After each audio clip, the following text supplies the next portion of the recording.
네, 안녕하세요. 송악고등학교의 교사 최경필입니다. 네, 먼저 오랜 늦은 시간까지 아마 설명회를 들으시느라고 많이 지쳤을 것 같은데요. 저는 최대한 시간을 일단 준수해 보도록 해보겠습니다. 네, 저는 저희 학교에서 일단 실제로 하고 있는 실제적인 장면에 대해서는 좀 많이 소개를 해드리도록 하겠습니다. 먼저 변화를 주도하는 행복한 학교라는 모토를 가지고 저희 학교를 운영하고 있는데요. 기본적인 내용에 대해서 먼저 설명을 드리고 그 다음에 학생들이 어떻게 우리 학교에서 중심이 되고 있는지 그 부분에 대해서 설명을 해드리도록 하겠습니다. 네, 매년 저희 학교 신입생 정원은 30명씩 6개 반, 그래서 총 180명의 학생들을 선발을 하고요. 현재 밑에 나와 있는 표는 1학년, 2학년, 3학년 학생 수인데요.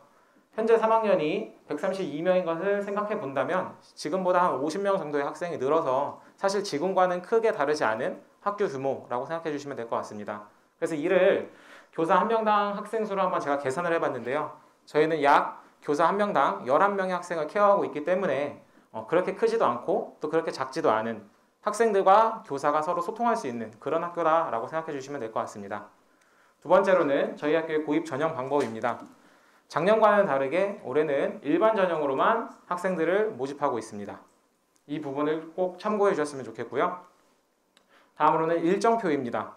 저희 학교에서는 8시 10분까지 학생들이 등교를 해서 아침 자습을 진행을 합니다. 그런데 지금 코로나 시국이기 때문에 저희 학교에서는 1학년, 2학년, 3학년을 서로 다른 시간대에 10분씩 차이를 두어서 수업을 진행을 하고 있고요. 그래서 모든 학생들이 방과 후나 혹은 야자를 신청하지 않는다면 4시 40분에 하교를 하게 되고 방과 후나 야자를 신청하는 학생들에 한해서는 10시에 하교를 하게 됩니다. 다음으로는 저희 학교에서 작년에 주어졌던 주요 장학금 내역입니다. 장학금 액수를 보시면 한 5,260만 원 정도로 많은 장학금이 학생들에게 수여가 됐고요.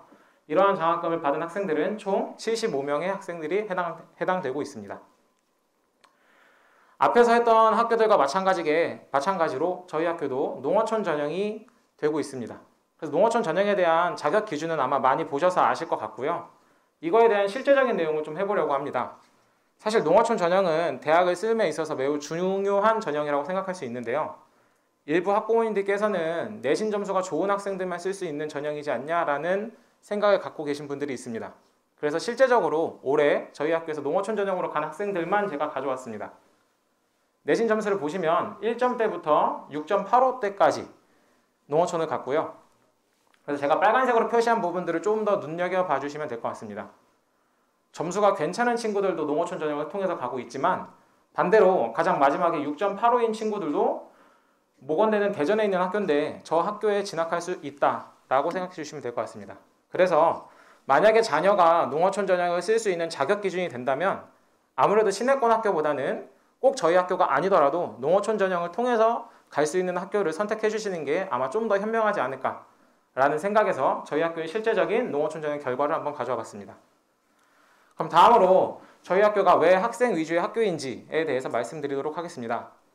저는 이 학교에 온 지 5년차 교사인데요. 사실 이 학교에 왔을 때 저는 당진 지역에 대한 연고도 없고 그래서 사실 이 학교를 빨리 뜨려고 했습니다. 네. 그래서 공부를 처음에 하긴 했었는데요. 근데 그 당시에 제가 많이 들었던 얘기가 뭐냐면 요새는 학교에 스승이 없고 교사만 있다라는 말을 좀 많이 들었습니다. 그래서 저희 학교 교감선생님께서 특히 많이 말씀하시는 게 교사가 힘들어야 학생이 행복하다. 그리고 학부모도 행복하다라는 얘기를 많이 하시는데요.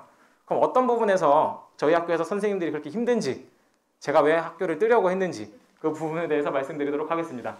첫 번째로는 교육과정의 선택의 폭 확대입니다. 사실 저희 학교는 자체적인 문이과를 지정을 해서 학생들의 선택의 폭을 제한해 왔습니다. 현재 2학년과 3학년 학생들 같은 경우에는 자체 인문계열과 자연계열로 구분을 해서 선택의 폭을 좀 제한을 했고요.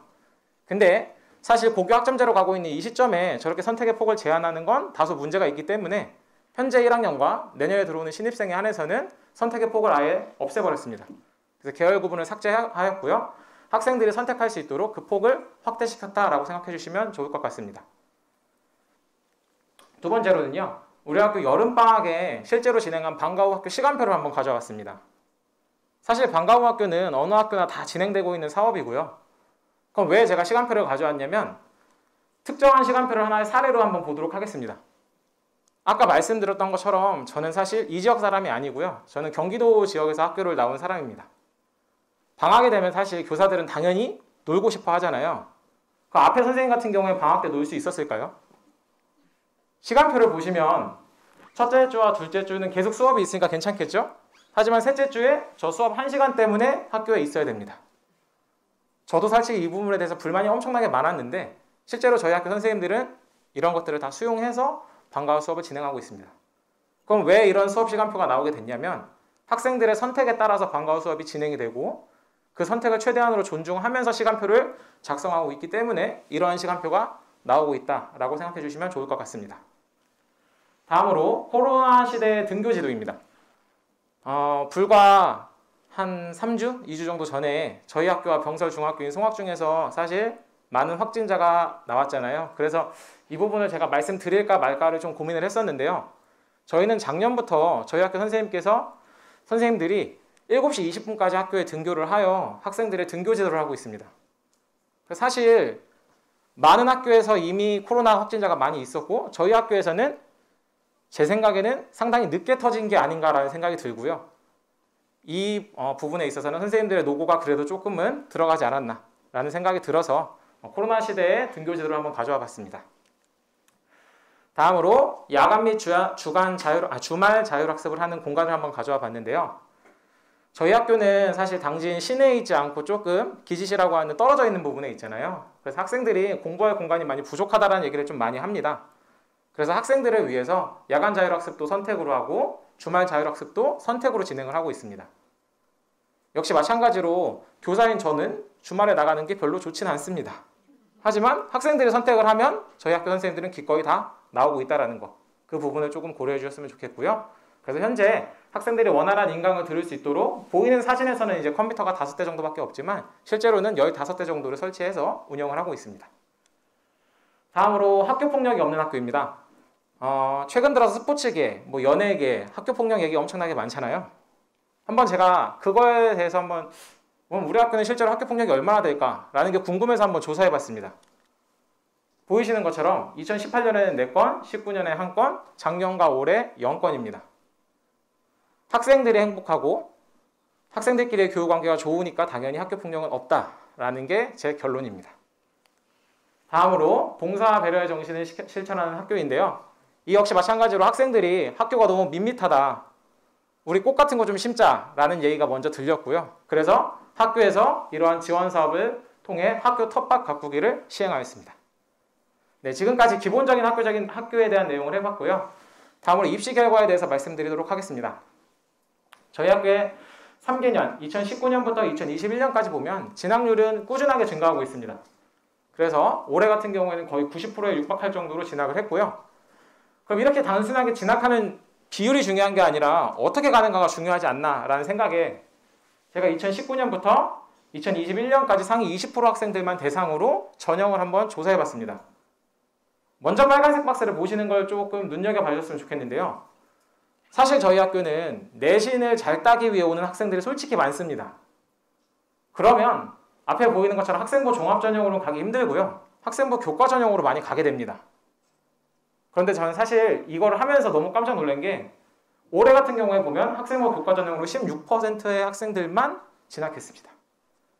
반대로 학생부 종합전형으로 엄청나게 많은 학생들이 진학을 하였죠. 네, 학교가 변화하고 있고 학생들의 활동이 많아지고 있고 해당 것들이 전부 다 기록이 돼서 대학교에서 인정해 주시고 있지 않나. 그게 가장 객관적으로 보이는 게 학생들의 진학률이지 않나 싶습니다. 그리고 두 번째로는 그냥 농어촌 전형을 한번 역시 준비해 봤는데요. 저희 학교에서는 농어촌 전형으로도 역시 학생들을 많이 보내고 있다라는 점을 부각시켜 드리고 싶어서 한번 가져와 봤습니다. 그래서 이거는 저희 학교에서 주요 대학 합격 현황인데 나눠드린 학교 책자에 보시면 사실 더 상세하게 써있기 때문에 그 부분을 참고해 주셨으면 좋겠습니다. 학생들과 교사가 서로 소통하고 또 학생들이 행복한 학교, 그런 학교를 만들어가고 있습니다. 학부모님들께서 믿고 보내주신다면 열심히 가르쳐서 더 좋은 결과를 이룰 수 있도록 더 노력해 보도록 하겠습니다. 감사합니다. 네, 15초 남았는데요. 혹시 질문 있으시면 한 분만 받아보도록 하겠습니다.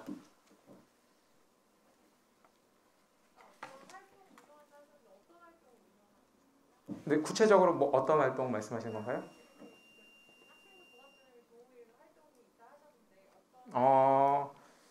거의 대부분 사실 제 생각에는 학교들이 크게 다르진 않다라고 생각을 합니다. 자율, 진로, 뭐 봉사 이쪽 부분에서 거의 일괄적으로 비슷한 학교를 진행을 하고 있고요. 근데 저희 학교 같은 경우에는 담임 선생님이랑 좀 더 하는 그런 활동들을 좀 많이 하고 있는데요. 뭐 UN 모의 토론 같은 것도 진행을 한 적이 있고요. 아니면 뭐 독서 토론 뭐 이런 거 같은 즉 주로 담임들이랑 좀 많이 활동하는 활동을 진행하고 있습니다. 네, 그러면 들어주셔서 감사합니다.